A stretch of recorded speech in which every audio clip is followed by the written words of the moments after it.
Okay. Let's go to Acts chapter 12.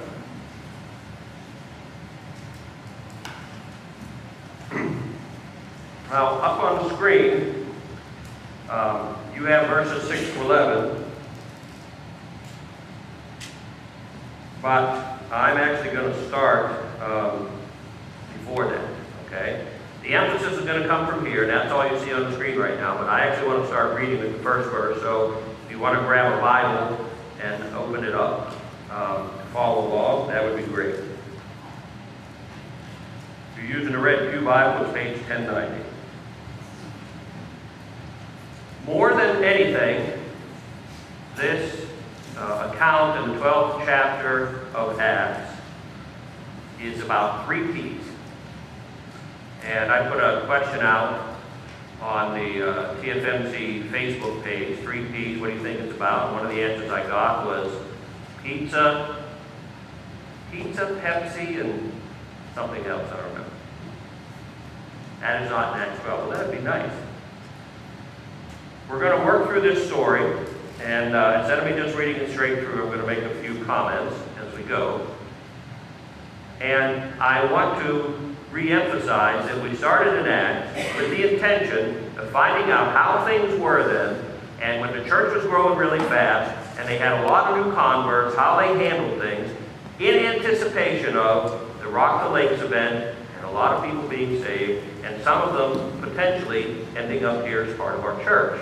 Okay? That's what the focus and the purpose of doing this is. So starting at the first verse, it was about this time that King Herod arrested some who belonged to the church, intending to persecute them. I would point out to you that being a Christian does not guarantee you an easy life. In fact, it may guarantee you actually a harder life. It's easy to go along with the flow. Not so much if you're fighting against the current. It's harder. And so persecution came from what we're going to say is the government here to the church. Okay? 1 Peter 4:12 says this, "Dear friends, do not be surprised at the painful trial you are suffering as though something strange were happening to you. But if we were to be truthful, we would say that every time it does happen, we are kind of surprised, aren't we? I didn't see that coming. I wasn't expecting that. I was hoping that wouldn't happen." Persecution, if you're a Christian, is part of the deal. He had James, the brother of John, put to death with a sword. When he saw that this pleased the Jews, he proceeded to seize Peter also. This was happening during the Feast of Unleavened Bread. When you are persecuted, there will always be somebody who's happy about it. About time that self-righteous Christian got what they deserved. They're holier than thou, better than everybody else. They talk hateful speech about other people. They take a stand against certain things. About time they've done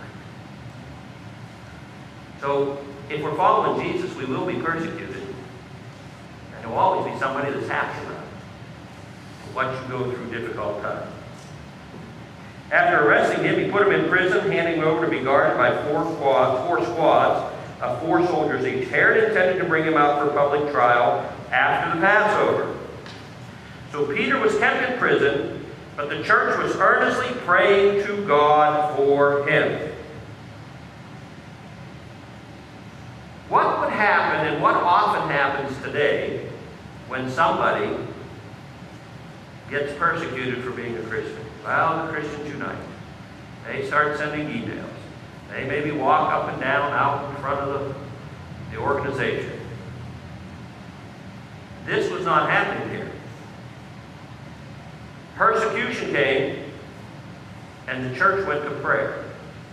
Now, about a week and a half ago, former Governor Mike Huckabee declared a certain day Chick-fil-A Day. Now, you may know why or not know why this happened. I'm just going to give you a quick background. The president of Chick-fil-A was being interviewed by, I think, the Baptist press, and he was asked a question about traditional marriage. And he said, I, as the owner of Chick-fil-A, my personal belief is I believe in traditional marriage as it's stated in the Bible. One man, one woman for life. The reaction was swift and cruel. He hates people. Who does he think he is? And so, some folks who agree with the Bible version of traditional marriage decided that they would show their support and show up, and there were people standing outside for hours waiting to get in Chick-fil-A to show that they support them. Chick-fil-A made more money that day than any other day in history. Did it change anything? No. Do I agree with what he said? Absolutely. I believe in the Bible standard of marriage, one man, one woman for life. But it didn't change anything.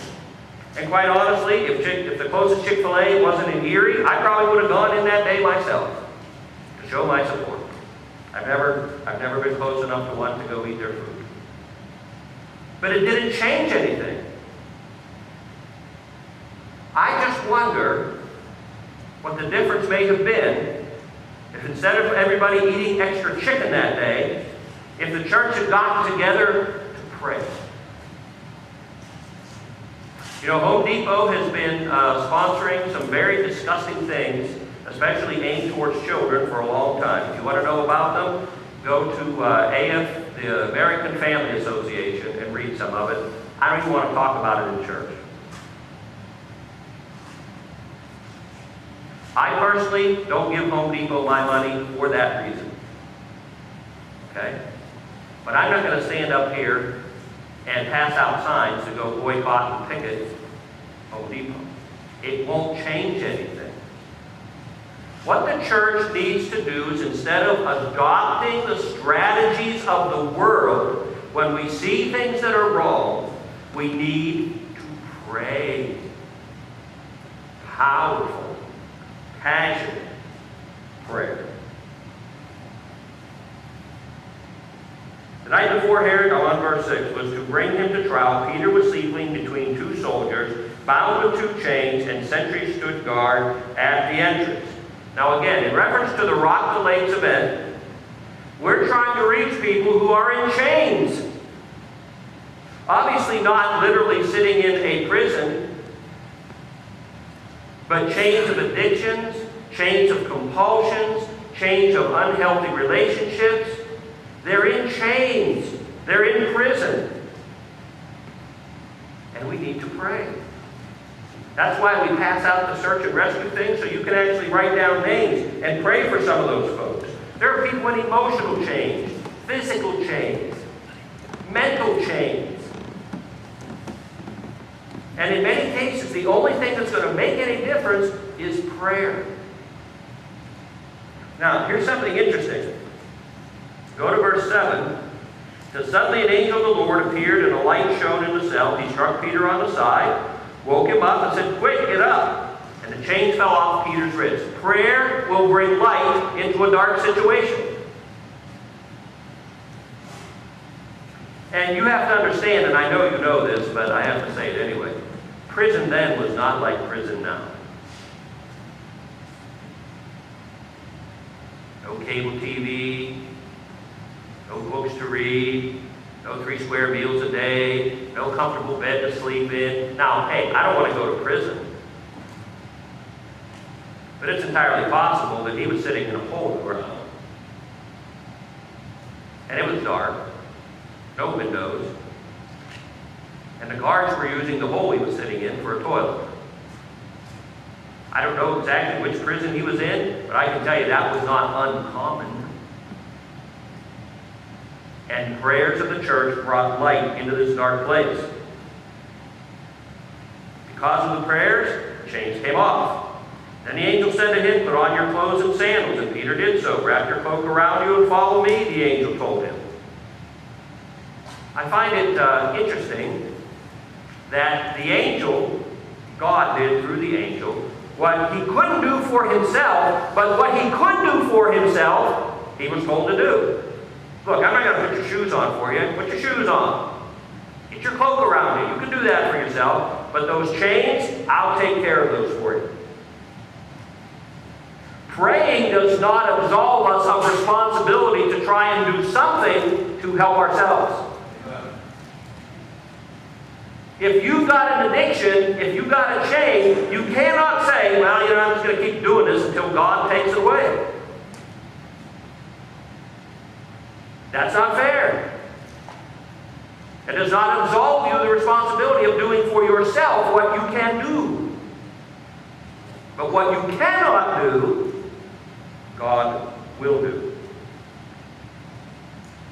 Peter followed him out of the prison, but he had no idea what the angel was. He had no idea that what the angel was doing was really happening. He thought he was seeing a vision. Yeah, me too. If this was happening to me, I'd be like, I don't know if this is real or not. Is this really happening? Am I dreaming? Am I having an hallucination? Am I dehydrated? Am I so hungry that I'm seeing things? Prayer will also bring about guidance from God. Remember, all this was happening because the church was praying. And God intervened. Verse 10. They passed the first and second guards and came to the iron gate leading to the city. It opened for them by itself. And they went through it. I find it interesting that an angel had the gate open so he could come through it. He could have walked through it. He could have disappeared on the other side. He's walking with Peter and he said, I could open the gate. Okay? When they had walked the length of one street, suddenly the angel left him. Then Peter came to himself and said, now I know without a doubt that the Lord sent his angel and rescued me from Herod's clutches and from everything the Jewish people were anticipating. When this had dawned on him, he went to the house of Mary, the mother of John, also called Mark, where many people had gathered and were what? Praying.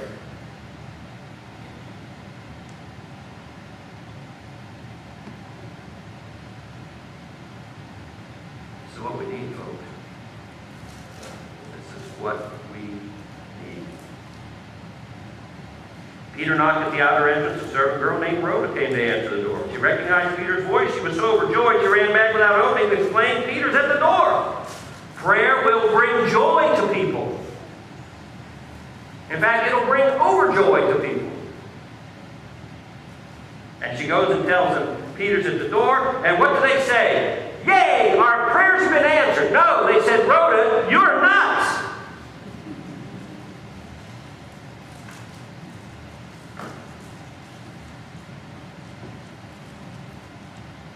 Now, we're not told how they were praying, what they were praying for. Were they praying that Peter would be released? Were they praying that God would just be with him in this difficult situation? I don't know what they were praying or how they were praying. We're not told. But however they were praying, they weren't expecting this to happen. Because when Rhoda goes and tells them, they basically say, you're nuts. You're out of your mind, they told her. When she kept insisting that it was so, they said, it must be his angel. But Peter kept on knocking, and when they opened the door and saw him, they were astonished. Now, like I said, and like Nick prayed, today is the day of prayer emphasis for the event that's coming up in September, the Rock the Lakes event. Franklin Graham is going to be preaching. 2 or 3 times already we've passed out these pamphlets, search and rescue pamphlets. You know people that are in chains. I have a question for you. As you're praying for these people, what are you expecting to happen? Do you think your prayers are like bubbles? Yeah, my brother-in-law, he really needs help. I'm going to pray for him. I hope somebody hears that prayer. I hope it goes somewhere.